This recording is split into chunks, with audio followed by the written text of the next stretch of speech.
This is Mac OS Ken. Analysts react to Apple's earnings, Apple marks Data Privacy Day, and Facebook fires at Apple. It's Friday, the 29th of January, 2021. I'm Ken Ray, and this is news from Mac OS Ken, brought to you by yours truly and sponsored by Sunbasket, delivering oven-ready meals that are fast, fresh, and delicious. Get $35 off your order using promo code MacOSKen at sunbasket.com/MacOSKen. This show is also supported by people like you, patrons through Patreon. Find out more and add your support at patreon.com/MacOSKen. Remember the part in The Empire Strikes Back when Luke sees the cave and asks Yoda, "What's in the cave?" And Yoda says, "Only what you take with you." Yeah, that's kind of the Apple earnings call. Analysts who went in doubtful came out just as doubtful, while analysts who believe in the Apple story came out firmer in their convictions. Philip Elmer DeWitt has done his usual bang-up job of gathering pieces and parts of notes and posting them on Apple 3.0. Let us go through a few, shall we? Goldman Sachs analyst Rod Hall may have been impressed by Apple's crushing numbers last quarter, though guidance for the current quarter was less than impressive in his estimation. Made doubly so, I dare say, by the fact that they didn't guide as much as they hinted. He questions whether there's an iPhone supercycle and wonders whether the Mac and iPad can stay strong as the world starts to reopen post-COVID-19. In that respect, at least, he is optimistic. Hall still has a sell rating on Apple shares. He did up his 12-month price target on the shares, though, from $80 to $83. UBS analyst David Vogt is another who doubts the iPhone supercycle. He's also worried about tough compares for the next few quarters, saying while services revenue was ahead of expectations in the quarter, Apple noted it expects growth to decelerate in the March quarter due to tough compares a year ago benefited from higher App Store revenue due to lockdowns.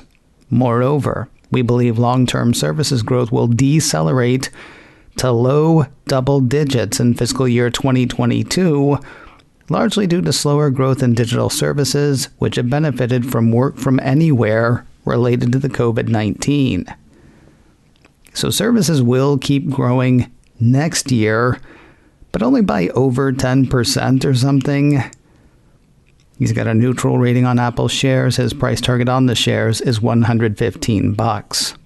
Bernstein research analyst Tony Sacconaghi seems to think that any bonus earned from this week's numbers is already baked into Apple's share price. As such, he has maintained his market perform rating on the shares, though he did up his target from 120 to 132. Shifting now to the believers, Jefferies analyst Kyle McNeely thinks the street underappreciates how Apple's positioned to benefit from the 5G product cycle, which is now underway. He also likes all the stuff Apple's spinning off from the iPhone, like services, wearables, and accessories. Seriously, though, that 5G thing, he stresses that we are just at the start of that. He's got a buy rating on Apple shares. He used Thursday's note to up his price target on the shares from $140 to $160. Oppenheimer analyst Andrew Yerkowitz. We believe Apple Silicon's performance advantage, 5G adoption, and stronger integration of Apple's own hardware, software, and services will elevate Apple into a new phase of growth and market share gain. He's got an outperform rating on Apple shares. He used his note to up his target from 125 to 160. Piper Sandler's Harsh Kumar has an overweight rating on Apple shares. He used his note to up his target from 135 to 160. Evercore's Amit Daryanani has an outperform rating on Apple shares. He used his note to up his target from 160 to 163. Morgan Stanley analyst Katie Huberty mixed in some numbers.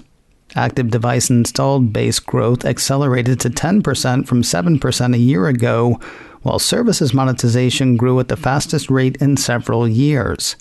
Customer loyalty remains well north of 90% across Apple products, and half of Mac and iPad purchasers and 75% of watch purchasers are new to those products.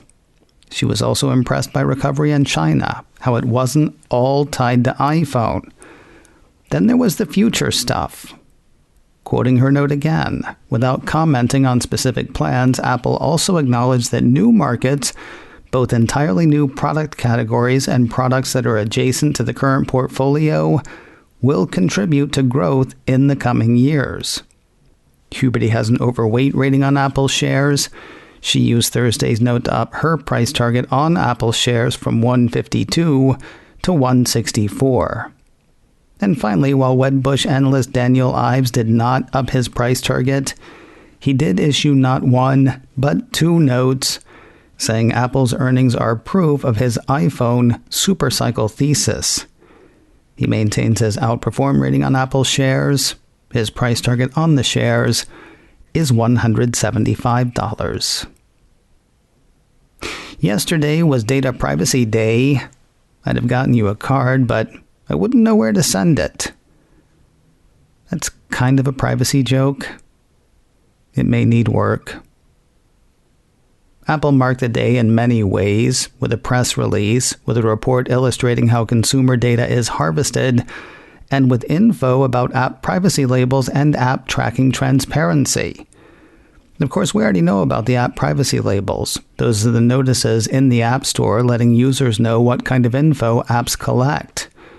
We know about app tracking transparency as well. That's the thing that Apple says will require apps to get the user's permission before tracking their data across apps or websites owned by other companies. It's that tracking that's covered in the data harvesting report I mentioned earlier called A Day in the Life of Your Data. The real question, when will app tracking transparency finally go live? The answer is soon. Though not soon enough if you ask some people. Apple says it'll start showing up in its next beta update and roll out widely in early spring. When the company says the next beta update, one assumes they mean a few. The release says ATT will be a thing for iOS 14, iPadOS 14, and tvOS 14. Quoted in the release, Apple's Senior VP of Software Engineering, Craig Federighi, who said, "Privacy means peace of mind, it means security, and it means you are in the driver's seat when it comes to your own data. Our goal is to create technology that keeps people's information safe and protected. We believe privacy is a fundamental human right, and our teams work every day to embed it in everything we make." A number of organizations also offered quotes in praise of Apple's privacy leadership. They included Privacy International, the Center for Digital Democracy, the Center for Democracy and Technology, and the Center for Humane Technology. Apple's release was part of a coordinated privacy push by the Cupertino company. That included a speech by Apple CEO Tim Cook at the 2021 Computers, Privacy and Data Protection Conference, centered in Europe, though happening this year online. It was a speech that kicked backside, though it did not take names, because it didn't have to. It was Facebook. He was talking about Facebook. Everybody knows he was talking about Facebook. Engadget highlighted part of Cook's remarks, as well as posting a full transcript. First, he brought the scary, saying the fact is that an interconnected ecosystem of companies and data brokers, of purveyors of fake news and peddlers of division, of trackers and hucksters just looking to make a quick buck, is more present in our lives than it has ever been. And it has never been so clear how it degrades our fundamental right to privacy first, and our social fabric by consequence. And yet Cook expressed hope. Hope in the form of GDPR in the EU, in the form of privacy legislation passed in California, and sure in the form of Apple's own A Day in the Life of Your Data report, its App Store privacy labels, and the upcoming ATT implementation. Then he started hammering on Facebook, without saying Facebook. Quoting the CEO, Technology does not need vast troves of personal data stitched together across dozens of websites and apps in order to succeed. Advertising existed and thrived for decades without it, and we're here today because the path of least resistance is rarely the path of wisdom. Oh, he called you stupid. He continued, if a business is built on misleading users, on data exploitation, on choices that are no choices at all, then it does not deserve our praise. It deserves reform.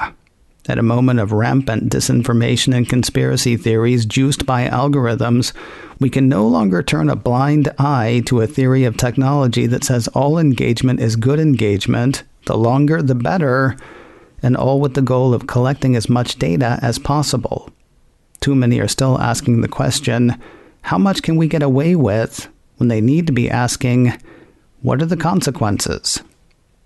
Cook went on to say it is long past time to stop pretending that this approach doesn't come with a cost of polarization, of lost trust, and, yes, of violence. He got even more pointed, saying a social dilemma cannot be allowed to become a social catastrophe. See, it's his use of the word social that names names without actually naming them. Cook circled back to Apple as well, saying, call us naive, but we still believe that technology made by people, for people, and with people's well-being in mind is too valuable a tool to abandon. We still believe that the best measure of technology is the lives it improves. The whole speech is worth reading. A full transcript is available on Engadget, or you can see and hear it as it was spoken.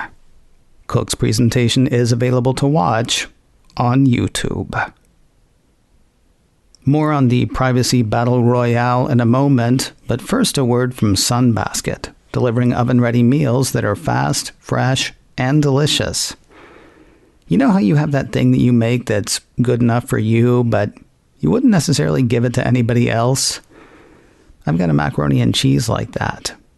I really enjoy it, but I'd be embarrassed to serve it to other people. Sunbasket meals are food you would serve to other people. See, I'm trying to think of how to tell you how good their meals are, and that's the best way I've got. This is food you would be proud to serve to guests. Whether it's a meal kit, like the ginger scallion skewers with apple cabbage slaw, which I've had and which is wonderful, or fresh and ready meals like the butter chicken with basmati rice pilaf, which I've also had and which is also wonderful. Sunbasket uses premium quality real food and recipes created by James Beard and Michelin award-winning chefs. Lots of great dishes to choose from, with menus that change every week. And it comes straight to your door, so it couldn't be more convenient. See what Sunbasket can cook for you. Right now, Sunbasket is offering $35 off your order when you go right now to sunbasket.com/macOSKen and enter promo code macOSKen at checkout. That's sunbasket.com/macOSKen and enter promo code macOSKen at checkout for $35 off your order. sunbasket.com/macOSKen and enter promo code macOSKen. And now, back to the fight. On Wednesday, while Apple was wowing with its December quarter numbers, Facebook was also releasing its numbers. The company also had a Q&A with analysts, with Facebook CEO Mark Zuckerberg taking aim at Apple directly. A piece from the Washington Post says Zuckerberg lit into Apple on Wednesday's call. Quoting the report, "We increasingly see Apple as one of our biggest competitors," Zuckerberg said, noting that Apple's iMessage software is pre-installed on iPhones, enabling it to become the most widely used messaging service in the U.S. as opposed to Facebook's WhatsApp, and that Apple's growing investment in services also enables it to compete with Facebook and other apps that use its iOS software platform. Apple has every incentive to use their dominant platform position to interfere with how our apps and other apps work, which they regularly do, he said. They say they are doing this to help people, but the moves clearly track their competitive interests. If one were feeling less than generous, one might say they understand why Zuckerberg would assume Apple is saying one thing while meaning another, because that's the kind of thing Facebook does. One might say that if they were feeling less than generous. They might hold up as an example Facebook's early protest against ATT. Last fall, Facebook said their concern with Apple letting people decide whether they wanted to be tracked wasn't for themselves, but for the small businesses whose targeted Facebook ads would suddenly be less effective. Flash forward a few months and Engadget has Facebook saying ATT adds uncertainty to its 2021 forecast. In a statement, says the piece, Facebook CFO Dave Wenner said the company's advertising business could start to take a hit beginning late in the first quarter. We continue to face significant uncertainty as we manage through a number of cross currents in 2021, Wenner said. We also expect to face more significant ad targeting headwinds in 2021. This includes the impact of platform changes, notably iOS 14, as well as the evolving regulatory landscape. Anyway, that's one thing a person might point to. Hey, here's another one. Remember last fall when Apple was going to implement ATT and companies like Facebook asked for more time to prepare? Rumor has it what they've been preparing is a lawsuit. Another piece from Engadget highlights a report from The Information saying Facebook has reportedly been preparing an antitrust lawsuit against Apple for months, centering around an allegation that the company is forcing developers to follow App Store rules that its own apps don't have to abide by. Hey, I thought they were working to help small businesses. Like Epic, the piece goes on to say, Facebook could ask for changes to App Store rules rather than monetary damages from Apple. Facebook has reportedly mulled asking other companies to join the lawsuit, but there's no guarantee that it will follow through and sue Apple. They seem nice, don't they? Coming up in a few minutes, an app he loves. His most recent concert, Animal, Vegetable, or Mineral? Brian Chaffin, editor-in-chief of the Mac Observer, spins the wheel of stuff in a few minutes. Look for that show and subscribe wherever you get podcasts. macOS Ken Live wraps up the week today, 3:30 Pacific, 6:30 Eastern on my YouTube channel, youtube.com/KenRay.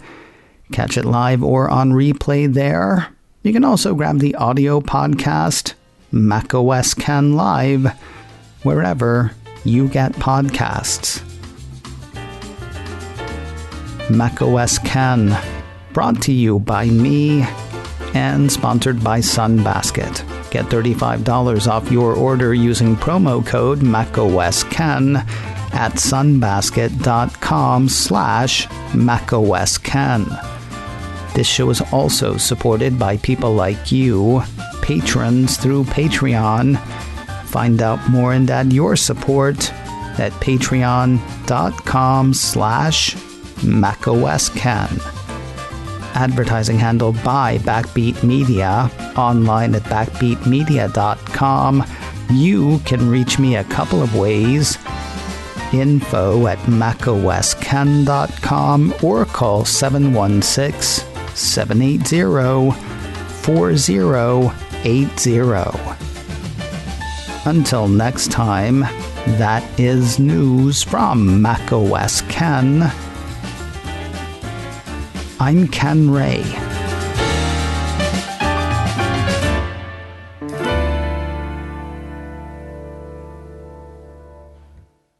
Ciao.